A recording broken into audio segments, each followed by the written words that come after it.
గారు ఆర్ఐ శ్రీ వామనమూర్తి గారు, first platoon RSI Saritha గారు, సెకండ్ ప్లాటూన్ తగ్గించడానికి, వ్యాధి నిరోధక శక్తిని పెంచడానికి 542 ప్రసవాలు జరగా ఇందులో 2241 సాధారణ కాల్పులు, 2301 సిజేరియన్లు ఉన్నాయి. సిజేరియన్లు వద్దు, సాధారణ ప్రసవాలు ముద్దు అనే నినాదంతో ఆసుపత్రులు, 2 ప్రైవేట్ ఆసుపత్రులలో 498 మందికి 1,68,00,000 రూపాయలు విలువ గల ద్వారా ఇప్పటి వరకు 279 మంది మహిళా క్లినికల్ నిర్వహిస్తూ 15,317 మంది మహిళలకు వైద్య పరీక్షలు, వ్యాధి నిర్ధారణ పరీక్షలు నిర్వహించడం జరిగింది. రెండవ శకటం మన ముందుకు వస్తున్నటువంటిది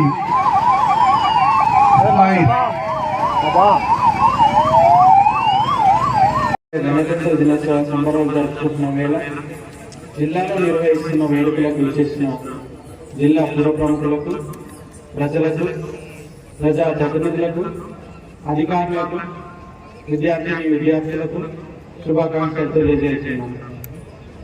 ప్రపంచంలోనే అతిపెద్ద ప్రజాస్వామ్యం కలిగిన దేశంగా ఖ్యాతి గడించి సర్వసత్తాక, సామ్యవాద, లైంగిక గణతంత్ర దేశంగా నిలిపేందుకు ప్రధాన భూమిక పోషించిన భారత రాజ్యాంగం ఏకగ్రీవంగా ఆమోదించబడి అమలులోకి వచ్చిన నేటి రోజు మనందరికీ పండుగ రోజు.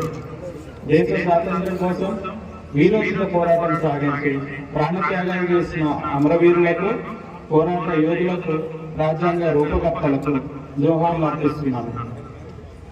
సమాజంలోని అన్ని వర్గాలకు స్వేచ్ఛ, సామాజిక న్యాయం, సమాన అవకాశాలు దక్కాలన్న ఉద్దేశంతో ప్రజలకు ఇచ్చిన హామీలను నెరవేర్చే కార్యాచరణలో భాగంగా 6 గ్యారంటీలలో 2 గ్యారంటీలు ఇప్పటికే అమలు చేయబడి, మహాలక్ష్మి పథకంలో భాగంగా మహిళలకు కల్పించిన ఉచిత బస్సు ప్రయాణంలో జిల్లాలో ఇప్పటి వరకు 13,62,176 మంది మహిళలు లబ్ధి పొందారు. 500 రూపాయలకే రాయితీ సిలిండర్తో పాటు మహిళలకు ప్రతి నెల 2,500 రూపాయలు అందించేందుకు ప్రభుత్వం చర్యలు చేపడుతున్నది. రాజీవ్ ఆరోగ్యశ్రీ పథకం కింద 5 లక్షల రూపాయలుగా ఉన్న ఉచిత విద్య సేవను పరిమితిని 10 లక్షల రూపాయలు పెంచడం ద్వారా నిరుపేదలకు మెరుగైన వైద్య సేవలను అమల్లోకి తీసుకురావడం జరుగుతుంది. డిసెంబర్ 27, 2023 నుంచి జనవరి 6వ తేదీ వరకు చేపట్టిన ప్రజాపాలన కార్యక్రమంలో 2,58,213 దరఖాస్తులు స్వీకరించి వాటి వివరాలు ఆన్లైన్లో నమోదు చేయబడినవి.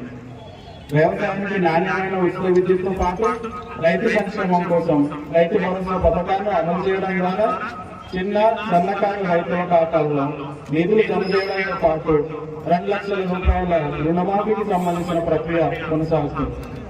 గృహజ్యోతి పథకం కింద అర్హత గల లబ్ధిదారులందరికీ 200 యూనిట్ల ఉచిత విద్యుత్ అందించేందుకు చర్యలు చేపడుతున్నాం.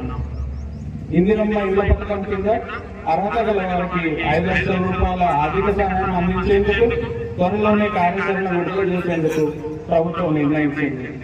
జిల్లాలో అర్హత కలిగిన ప్రతి లబ్ధిదారుడికి సంక్షేమ అభివృద్ధి ఫలాలు అందించడం కోసం జిల్లా అధికార యంత్రాంగం అహర్నిశలు కృషి చేస్తుంది.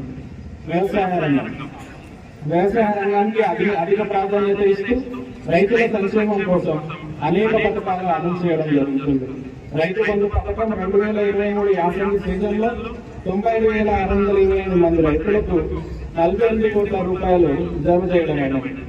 జిల్లాలో 95,884 మంది రైతులను రైతు బీమా ప్రయోజనం కింద చేర్చి 40 మంది రైతులకు ఒక్కొక్కరికి 5 లక్షల రూపాయలు చొప్పున 2 కోట్ల రూపాయలు చెల్లించడం జరిగింది. ఉద్యానవన శాఖ 2023-24